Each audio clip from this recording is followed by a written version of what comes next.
भारद्वाज। हालांकि मिल्कीपुर की बात की जाए, क्योंकि मिल्कीपुर में बाय इलेक्शंस हो रहे हैं और इस वक्त जो है वहां से भी बीजेपी के लिए राहत की खबर है कि बीजेपी लीड लेती हुई नजर आ रही है। समाजवादी पार्टी की मुश्किलें बढ़ सकती है।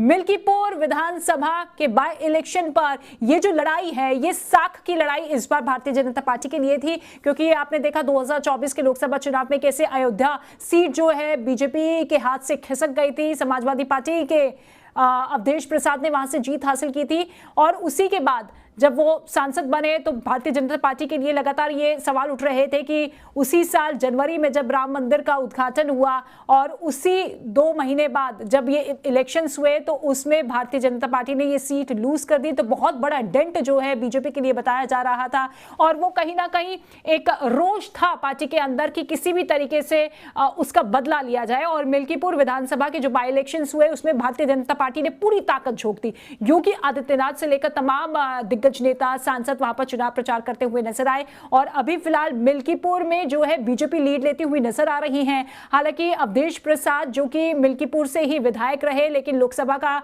चुनाव जो है जीतने के बाद उन्होंने वहां से इस्तीफा दिया और फिर इस सीट पर बाय इलेक्शन हो रहे हैं। यहां से समाजवादी पार्टी ने उन्हीं के बेटे यानी कि अजीत प्रसाद को मौका दिया। बीजेपी की तरफ से चंद्रभानु पासवान है, दोनों ही पासी समाज से आते हैं और वहां पर पासी समाज की बहुत ज्यादा बढ़त है। समाजवादी पार्टी का गढ़ जो है मिल्कीपुर को कहा जाता है और ऐसे में उसी गढ़ में सेंध लगाने के लिए बीजेपी ने इस कदर पूरी तैयारी की, कोशिश की कि इस बार इस जीत को फतेह करना है। जो हार हमने अयोध्या को लेकर लोकसभा चुनाव में झेली थी उस हार का बदला लेना है और इसी वजह से दोनों के लिए ये प्रतिष्ठा की लड़ाई बन चुकी थी। इसी वजह से ना तो समाजवादी पार्टी इस चुनाव को छोटा देख रही थी और ना ही बीजेपी। हालांकि आपने देखा कि 2 दिन पहले किस तरीके से समाजवादी पार्टी की तरफ से जब प्रेस कॉन्फ्रेंस की गई तो बूथ कैप्चरिंग का आरोप लगा दिया गया। ये कहा गया कि देखिए धांधली की जा रही है, हमारे एजेंट्स के साथ मारपीट की गई थी जब चुनाव हुआ था। लेकिन उसके बाद से ही लगातार जो बीजेपी है वो ये कहती हुई नजर आ रही है देखिए डर की बौखलाहट कहीं ना कहीं समाजवादी पार्टी में है, हार भाप ली है और इसी वजह से अभी से वो ग्राउंड तैयार कर रही है कि अगर ये सीट हम लूज करते हैं तो कैसे फिर मौजूदा सरकार पर हमलावर होना है। मिल्कीपुर का चुनाव जो है इस बार दोनों ही पार्टियों के लिए साख का सवाल करने के साथ साथ ये भी है कि अयोध्या में जिस भव्य राम मंदिर का निर्माण हुआ, उद्घाटन हुआ, उसके बाद अगर बीजेपी लूज कर रही है तो वो नैरेटिव एक सेट करने की कोशिश की थी कि लोगों में नाराजगी है। एक तरफ आप बड़े बड़े वादे और दावे कर रहे हैं कि देखिए राम मंदिर हमने बनवाया है जिसके लिए हमने एक लंबा चौड़ा संघर्ष किया, लेकिन उसी चीज को जब इलेक्शंस के रिजल्ट आए थे लोकसभा में उसमें जनता ने नकार दिया। ये नैरेटिव कहीं ना कहीं विपक्ष सेट करने की कोशिश कर रहा था, लेकिन मिल्कीपुर में अगर बीजेपी लीड लेती हुई नजर आ रही है तो फिर वो हार का बदला कहीं ना कहीं इस चुनाव के जरिए है। सुनिए जरा क्या कुछ कहना है अवधेश प्रसाद जी का। विधानसभा उपचुनाव मिल्कीपुर जो मर्यादा पुरुषोत्तम राम की नगरी में आता है, मिल्कीपुर विधानसभा क्षेत्र, आज मतगणना शुरू है। मुझे तीर्थतुल्य मतदाताओं पर,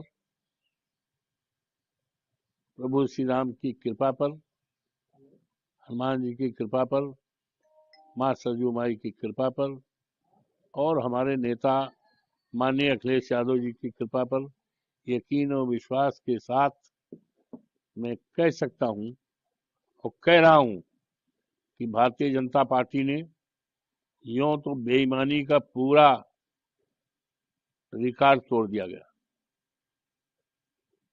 विश्व में जो गिनीज में नाम दर्ज किया है बेईमानी में, और इसके बारे में हमने बहुत पहले कई बार, यहाँ तक 4 फरवरी को चुनाव आयोग भारत सरकार, चुनाव आयोग उत्तर प्रदेश और जो हमारे यहाँ पर चुनाव में ऑब्जर्वर आए थे 2, उनके सामने पूरी बात रख दिया था। एक एक अक्षर उन्होंने पढ़ा और जो जो शिकायतें और संभावनाएं थी जिनके बारे में मैंने उनको पूरी तरह से, और यहाँ के दैनिक जागरण को, अमर उजाला को, जन मोर्चा को और सबको दे दिया था। और चुनाव जब हो रहा था तो जिन जिन शिकायतों पर, संभावनाओं पर मैंने दिया था वो सारी हमारी शिकायतें, संभावनाएं पूरी तरह से उस समय साबित हो रही थी। जिस समय बूथों पर भारतीय जनता पार्टी के गुंडे कैप्चर कर रहे थे, यहां तक पीठासीन अधिकारी बटन दबा रहे थे, इसकी शिकायतें दिया। लेकिन उन शिकायतों पर जो ऑब्जर्वर आए थे, अटेंड करते थे जरूर, हाँ जी करते करते, लेकिन कुछ नहीं किया और पूरी तरह से लूटपाट किया गया। इसके बावजूद भी भारतीय जनता पार्टी हारेगी। समाजवादी पार्टी का उम्मीदवार, अखिलेश यादव जी का उम्मीदवार